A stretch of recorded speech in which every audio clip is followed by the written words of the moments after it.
Hi guys, welcome to my channel. Basically ये channel मैंने बनाया है for the law students who are giving various exams such as MP, DLAO और जिनके पास जो कोचिंग नहीं दे रहे हैं। और मैंने देखा यूट्यूब पे हिंदी में मटेरियल इज़ अवेलेबल पर इंग्लिश में मटेरियल नहीं है। सो मैं basically legal service authority act को डील करूँगी। ये मैं कंप्लीट करूँगी 6 to 7 वीडियोस में। तो मैं डायरेक्टली स्टार्ट कर देती हूँ और आज मैं फर्स्ट वीडियो अपलोड करूँगी as a trial. So let me know if you people like it.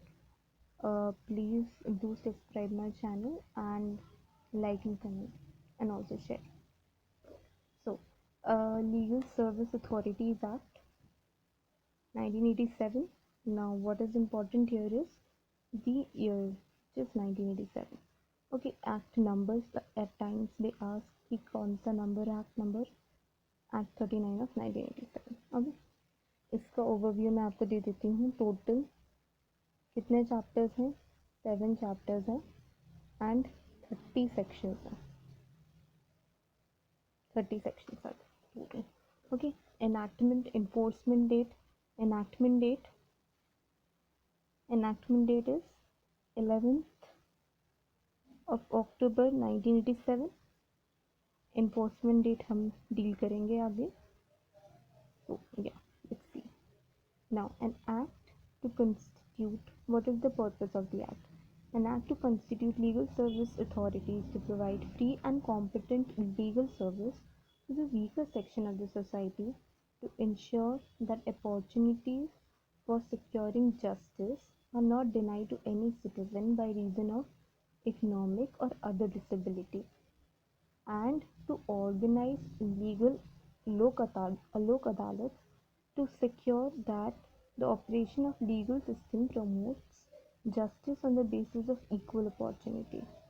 अब हमसे ये भी पूछ सकते हैं कि क्या पर्पस है इसका। तो पर्पस हम देखते हैं।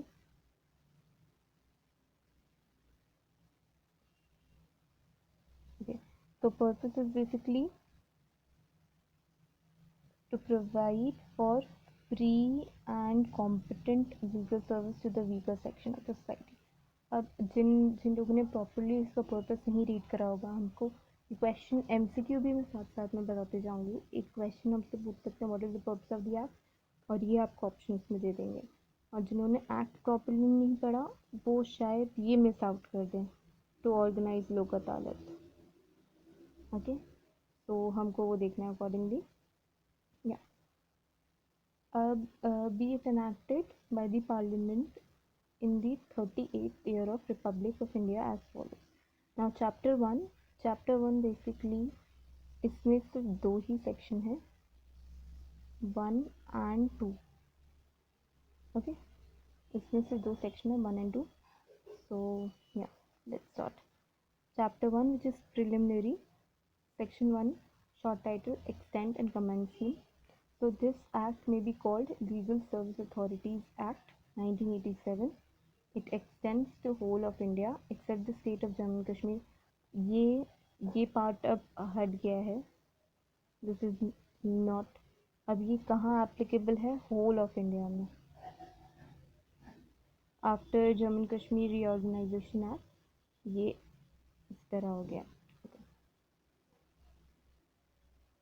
It shall come into force on such date as the state government may by notification appoint, and different dates may be appointed for different provisions of this act, and for different states, and for reference to commencement in any provision of this act in relation to any state shall be construed as a reference to the commencement of that provision in that state.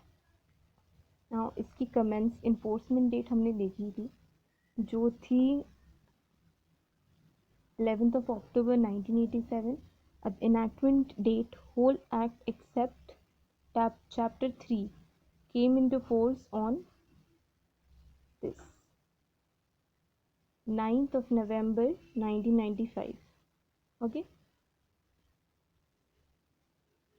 अब हम section 2 जो है definition clause उस पर आ जाते हैं। In this act the context otherwise requires a case. Case का मतलब क्या है? या तो एक सूट या फिर कोई भी proceeding before the court. So case is in 2A which includes a suit या फिर कोई भी proceeding before a court. AA talks about central authority means NALSA which is constituted under section 3। अब हमें इससे दो क्वेश्चंस बेसिकली डेफिनेशन क्लॉज से बनते ही हैं क्वेश्चंस। इधर दे आस्क दी क्लॉजेस कि इसमें क्या है, कौन सा ABC अकॉर्डिंगली वो पूछते हैं, या फिर वो पूछते हैं कि इसके अंदर क्या इंक्लूडेड है। जैसे केस में इंक्लूडेड है सूट या फिर कोई भी प्रोसीडिंग बिफोर द कोर्ट। और AA which is central authority मतलब नालसा जो कंस्टिट्यूट हुआ है सेक्शन 3 के अंदर। AAA court. अब ये लोग कोर्ट मतलब civil criminal revenue court and includes any tribunal and other authority constituted under any law for the time being in force to exercise. अब इसमें दोनों फंक्शंस ऐड होते हैं, judicial and quasi judicial functions. Okay.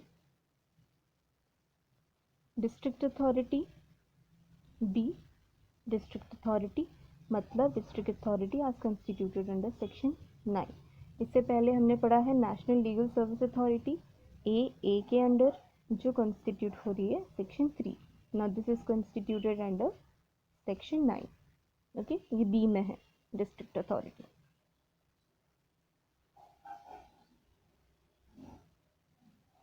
B High Court Legal Service Committee means High Court Legal Service Committee as constituted under section 8A। Now this is 8A। BB। अब हम इसका amendment भी साथ साथ में देख लेते हैं कि इसका अमेंडमेंट कब आया है। 1994 को उसका अमेंडमेंट आया है। BB जो ऐड हुआ है हमारा वो 1994 के अमेंडमेंट से ऐड हुआ है। ओके। सी लीगल सर्विस जो हमारा एक्ट है उसी को डिफाइन किया है, तो ये काफ़ी इम्पोर्टेंट हो जाता है। सी लीगल सर्विस कहाँ डिफाइंड है एक्ट में? सी में 2(1)(c) में लीगल सर्विस डिफाइंड है। Legal service includes rendering any service और rendering of any service in the conduct of any case or other legal proceedings before any court or other authority tribunal and giving advice on any legal matter। अब इसमें क्या क्या included है देखिए। पहले तो rendering services, ठीक है, बिफोर कोर्ट या फिर कोई अदर लीगल प्रोसीडिंग या फिर और कोई अथॉरिटी और tribunal and giving advice on legal matters. ठीक है, ये सारी चीज़ें इसमें इंक्लूडेड है,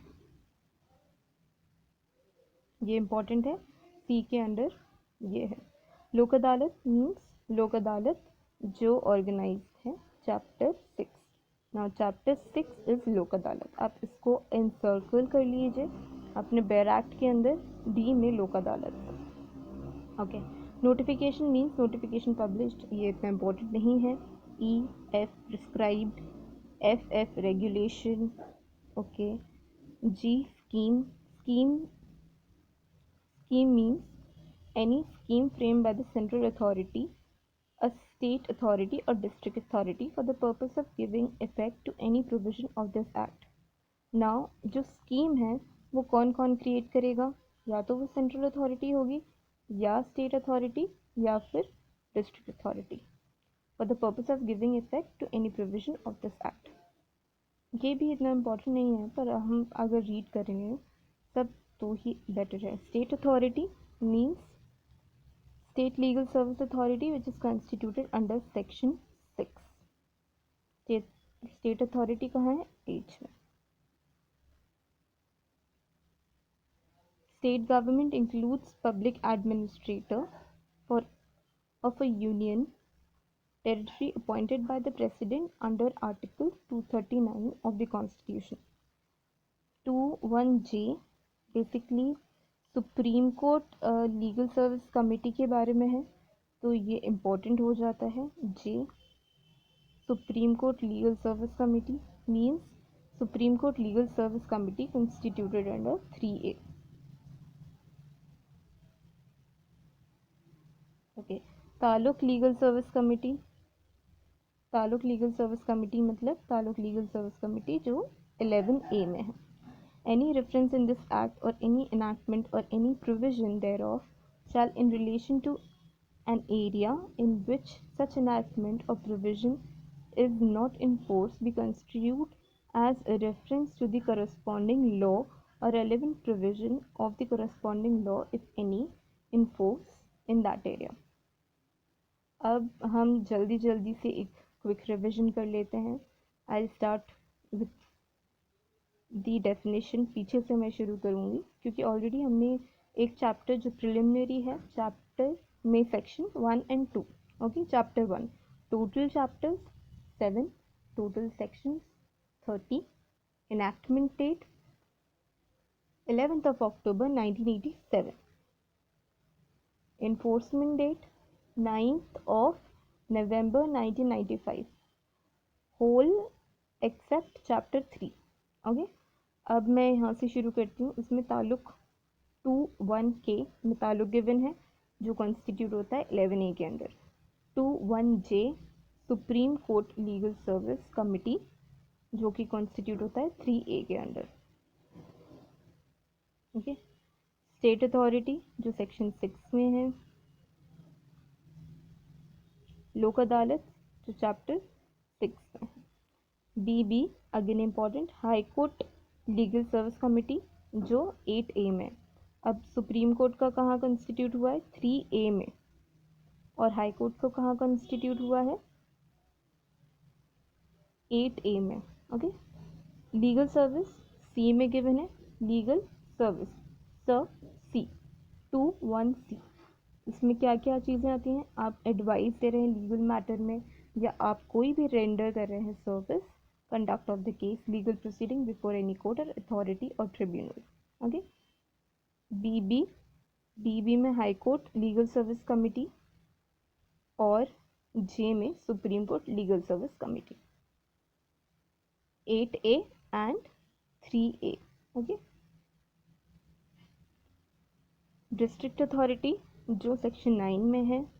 AAA मतलब कोर्ट्स, ये हम डील कर चुके हैं both judicial quasi judicial function. AA central authority and case A. I hope ये आपको क्लियर हो गया होगा. मैं थोड़ा स्लो चलूँगी. मैं चाहती हूँ कि हम साथ साथ में इतना टाइम नहीं है कि हम सिर्फ रीड करें, हम उसको दिमाग में बिठाते चलें, तो ये हमारे लिए बहुत हेल्पफुल रहेगा. ओके. मैं नेक्स्ट वीडियो जल्द अपलोड करूँगी. Please let me know if you like it. Please like and subscribe.